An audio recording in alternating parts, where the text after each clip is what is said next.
Oyo ye His Excellency Robert Kyagulanyi Ssentamu omwagalwa w'abangi, Pulezidenti omulondo ow'eggwanga lino, amaze akabanga ng'aliira ku nsiko nga n'abamunoonya bennyini tebamanyi buba watuufu bwe basobola kumujja.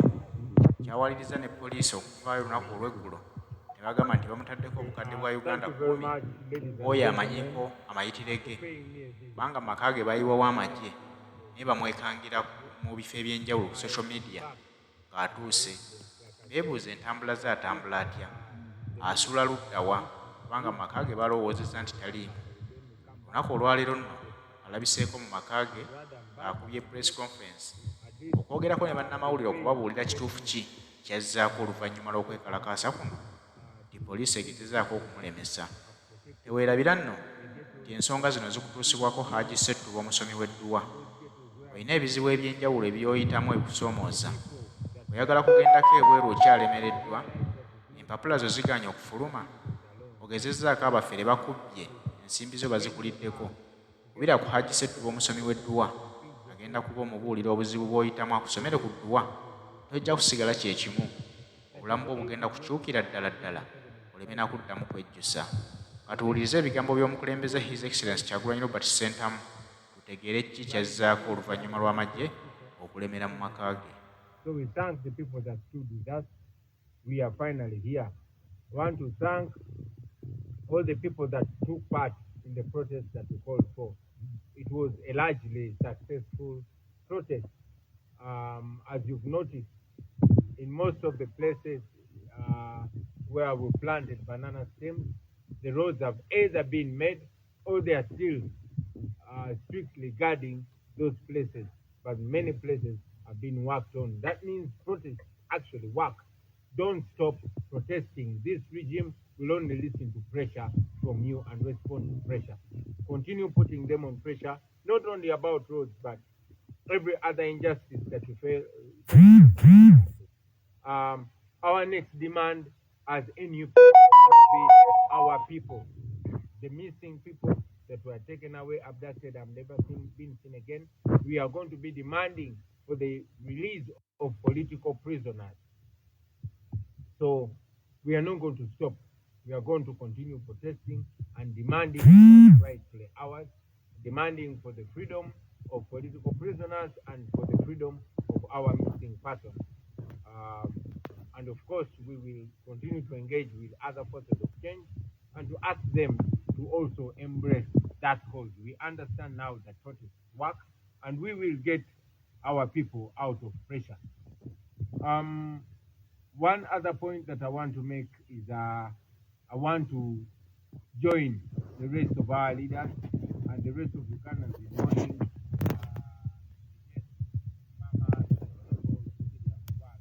as you notice, we were not able to join the mourners, but now that we have our temporary freedom, we'll also be joining other mourners in celebrating the life of the Honorable Cecilia Ogwal,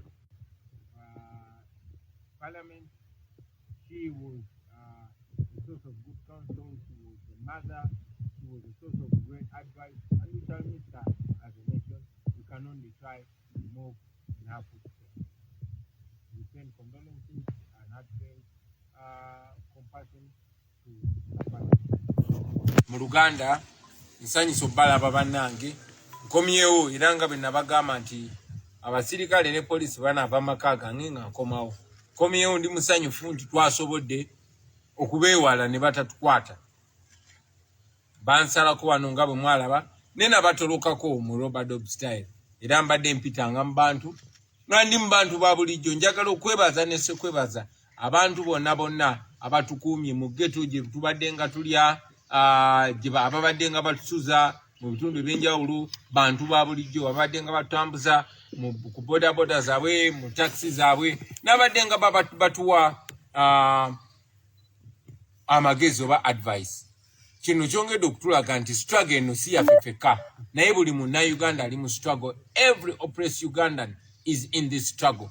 Buli muntu ali mu struggle, era osobola okukola ky'osobola okukola. Bw'oba sigwa ali ku front line, osobola okusupportinga abo bali ku front line. Mukirabye nti tubadde tusobola okuyita ku bapoliisi n'abasirikale naye nga abantu ba bulijjo be baba tuyisaako. Mujjukira Museveni bwe yali alwanyisa Obote mu myaka gy'ekinaana, abantu be bamukuumanga kubanga kyali alwanirira abantu bali bakikiririzamu abantu bamukwekanga nafe abantu batukweka ate n'abalala abali mu mmwe nabo batukweka kubanga nabo banyigirizibwa. Protest yaffe ya succeeding okwekalakasa kwaffe kwakoze bulungi nnyo. Munajjukira nti buli kitundu kitwekalakasa ne tusimbamu ebitooke ebisinga obungi babikoze nga bali ku pressure ate ebiraawe batanabakola bakuumawo na mundu kitegeeza nti nabo bajja kukolawo era basaba yonna gye muli temulekerawo ekyo kyabadde nga kyakulabirako buli we munyigirizibwa muba mulina obutali bumativu mwekalakase mu ddembe mwekalakase mu ngeri yonna gye musobola. Mulabye enguudo bazikoze era bwe munagenda maaso nga mwekalakasa nga buli awali ekinnya musimbawo ekitooke bajja kukolawo kubanga tebalina capacity ekuumawo olubeerera buli we bavaawo nga musimbawo ekitooke bajja kukoowa bajje bakolewo ekyo nakyo kiggwe kuba twagala just kutereeza nsi yaffe. Okwekalakasa ffe ng'aba NUP kyetugenda okuddako okudimandinga kyetugenda okuddamu okubanja be bantu baffe abaawambibwa. Tubabanja twagala abantu baffe omuli John Bosco Kibalama, Kanata Muhammadi, Damulira n'abalala tubaagala era tugenda kunga bannayuganda okwekalakasa mu ngeri yonna esoboka okutuddiza abantu baffe. Tugenda n'okwekalakasa olw'abantu baffe abali mu makomera aba political prisoners ba Olivia Lutaya ba Machete bakalanzi n'abalala abatalina musango. Museveni ali mukuta badifayira abakwata abaana ababbi basente z'omusolo n'abantu baffe abatalina musango babasibye. Tetugenda kulekerawo okwekalakasa. Batusomesa nti omuntu yenna bw'agezaako kulemesa okuba n'eddembe lyo ekikola ky'olina okukola ekyobuzira kwe kumulaga nti osobola okubeera nalyo lwampaka. Volaba bansibidde wano natoloseewo mbalage nti neekalakasa. Okutoloka kwange kyabadde kikolwa kya kwekalakasa. Okulabikanga mu kibuga kyabadde kikolwa kya kwekalakasa era tugenda mu maaso n'okwekalakasa. Buli weenaafulumanga wano kijja kuba kikolwa kya kwekalakasa. Tugenda maaso nga tulaga obutali bumativu kubanga tukikola mu ddembe. Tugenda maaso nga tubanja abantu baffe twagala tubafune era tugenda bafuna. Nammwe bannayuganda tubakunga buli omu okusala amagezi gonna era tugenda kwengejinga ne bannaffe aba forces of change abalala n'omulamu ogwo nagwo tuguteeke ku mwanjo ogw'okubanja abantu baffe. Njagala nabo bakulisaayo mu busibe banategezeddwa nti ne wa Dr. Besigye ne wa Lord Mayor abasirikale babajjeyo. Mpozi n'ensonga esembayo njagala okugatta eddoboozi lyange ku bannayuganda bonna okubagiza famire n'abenju n'emikwano gya Honorable Cecilia Ogwal mama waffe akabanga ke nali naye mu parliament yali mukulembeze ow'okulabirako ng'alinga maama waffe ng'atundunga ddala basebo ne bannyabo. Let's focus on the issue of administration. Ku issue za ekibadde kinjokya nze sita wa Uganda nkola ne sita media Uganda ku social handles okwabaddeko ng'oweereza obubaka eri UN nze bwe mbaddeko olw'ensonga nti emikutu egimu egy'abo ba ambassadors abazze ku NAM n'egundi endala babadde bagamba nti bo bwe bazze mu Uganda balabye nga tewaliiwo human rights violation yonna. Kakati era ekyo nakyogeddeko kya buswavu nnyo.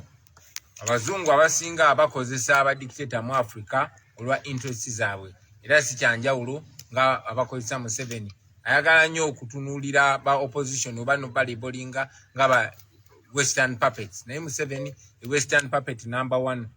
Twavumiridde nnyo ekya Ssaabawandiisi wa UN okujja mu Uganda n'atayogera ku kunyigirizibwa kuli mu Uganda n'atayogera ku kutyobola ddembe ly'abantu n'asanga nga abakulembeze b'opposition tuli under house arrest mu bumenyi bw'amateeka n'atakyogerako. Naye ate n'okusingira ddala si ku Uganda yokka wabula tulina crisis e Congo. Abafirika basukka miliyoni 5 batiddwa e Congo naye ne kitayogerwako. So kyabadde ng'ekiraga nti ku ye obulamu bw'Abafirika si kikulu nnyo ate nga tumanyi nti obulamu bonna bwenkanankana. So twabategeezezza nti UN erina okudda nga bwe bakubye ebituli mu mukago gwa non-aligned movement ogwatandikirwa okuyambako abantu abali banyigirizibwa naddala Abafirika abali mu bufuzi obw'Abazungu Abafrika mu South Africa bali banyigirizibwa mu apartheid nga bebintu kati ebiri mugenda maaso. So Nana Light Movement nayo ya losing oba yavaamu omwoyo gwayo gweyina okwenoonya oba si kijja kulekerawo okugoberwa n'okuweebwa ekitiibwa. Kibuuze mu Luzungu oba osobola okkiza Tuddire mu Luzungu. Kibuuze oko kibuuze kanji kutasi. Thank you very much. Yeah, we criticized the Secretary General of the United Nations for coming to Uganda and not even mentioning the gross human rights violations that are ongoing in Uganda. He was in Uganda when the opposition leaders are under house arrest, including myself, who was on the run from the military. He did not talk anything about the gross human rights violations and the abuse of democracy in Uganda. He did not even talk about the massacres and the mass killings in the Congo, where up to 5 million Africans have lost their lives. He did not talk about the plunder and dehumanization and humanitarian crisis that is ongoing in the Congo. That, to many of us, spoke to the hypocrisy of the UN. It spoke to the disregard of African lives. While other lives are being considered, African lives didn't seem to matter to him. We criticized him, called him out, and called on the UN, reminding them that the UN must stand for the values for which it was established, or else it will attract resistance and disdain and, dislike and indignation from the oppressed people of the world. Yeah. I just wanted to know from you, you're talking about the protests, especially in terms of the bad roads, and you're still demanding that the members who were abducted by for how long are you going to carry on with these protests, and how do you intend to carry them on? We are going to carry on these protests in very many different ways, and we also call upon the population to give thoughts. This is not just an issue of we, the leaders. It's a national issue. These roads, we started with the soft protests that are doable and which can give immediate results. And we realized that after that pressure, many of the roads where we planted banana stems were worked on. That is the kind of response we wanted. And we encourage people to continue that. In the same way, having realized that this regime only responds to pressure, we are calling upon people, our people, especially we as a national inter-platform, to demand, to use similar ways of protest, various ways of protest, to demand for the return of the missing people. I might not give you the tactics that we're going to use as of now. Like I said, there will be various, but we are going to protest constantly until there is a difference. Jide mu Luganda.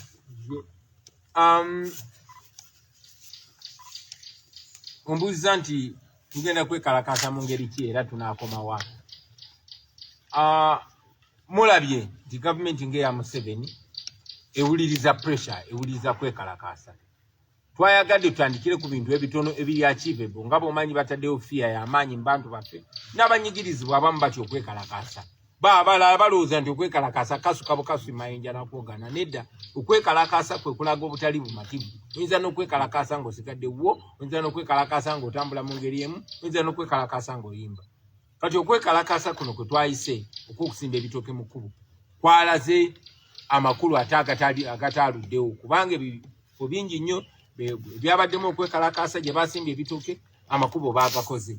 Gye batannaba kugakola lazima bataddewo abakuumi naye tebasobola kimaintaining, era bajja kuba balina okugakola okwekalakaasa okwo kukendere. Mu mbeera y'emu twagala okuteekawo pressure twekalakaase mu ngeri ez'enjawulo, era tuze tusaba ne bannayuganda bannaffe nabo batuwe ku birowoozo eby'engeri gye tuyinza okwekalakaasaamu. Kwegamba kibeere nga kituuka ku buli muntu, nga tubanja abantu baffe abawambibwa be tutamanyi ku mayitire n'abo abali mu makomera mu bukyamu. Tugenda kwekalakaasa paka ddi? Tugenda kwekalakaasa paka kuwulira bubi. Tugenda kwekalakaasa paka nga waliwo enjawulo kuba tumanyi bano bawuliriza pressure tetugenda kulekeraawo bagambyeko nti n'okutoloka kwange wano nako kabadde kabonero kakwekalakaasa era n'okulabirika kwange ne bannange mu bantu eyo ate nga gavumenti teyagala tulabike mu bantu era kabadde kabonero kakwekalakaasa so tugenda kwekalakaasa mu buli ngeri yonna yonna oba kitwetagisa ku showing up mu bantu gye batasuubira yonna to make sure nti to raising awareness ensonga y'abannaffe abawambibwa teva mu ddiiro teva ku mumwa paka nga family zaabwe bamaze zimaze okubalabako. Uganda Sababati twalabye bannaffe abannaabwe kuzimu ku nsonga ez'abaletedde okwekalakasa osimba ebitooke kwe kulaga abagenyi bannaamu nti Uganda si ntebenkevu abantu bali bubi. President Museveni bamuwadde ekisanja ky'okulembera nnaamu ekiyita ne mu myaka gyabuzaayo ku bukulembeze bw'eggwanga ne kiyingira mu myaka emirala gy'atannafuga oba gye batannamulonda. Kati nga ggwe awakanya obukulembeze bwa Yoweri Kaguta Museveni yeno president w'eggwanga njagala mpe ku ndowooza yo olaba kye baakoze kino balina kye balaba mu maaso oba bakikoze kulaga nti kuba bo bagambye bawa Museveni bawadde president wa Uganda ate nga president abuzaayo emyaka ebiri Museveni akyali okusooka okikutangaalizaamu tibawadde president wa Uganda Museveni ne bwavaako omwezi ogujja kyetuluubirira twagala aveeko as soon as possible ne bwavaako omwezi ogujja oba omwaka ogujja president wa Uganda abeerako yaba akulembera olukiiko lwa nnaamu so tekiri ku Museveni ye ng'omuntu wabula oyo abeera mu ntebe ey'e Uganda naye era wadde ekyo nkigambye still tuwakanya Museveni kubanga tali mu ntebe mu butuufu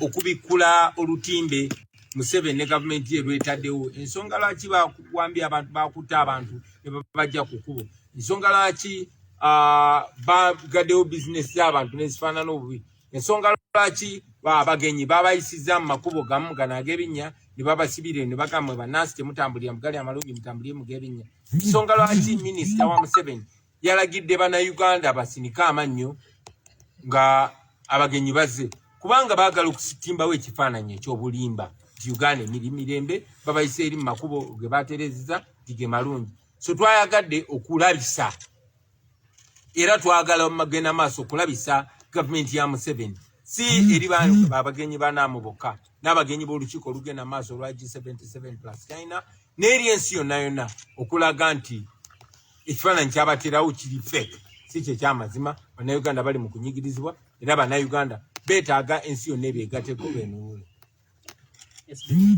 Mwanje ndi wa BBS Telefina.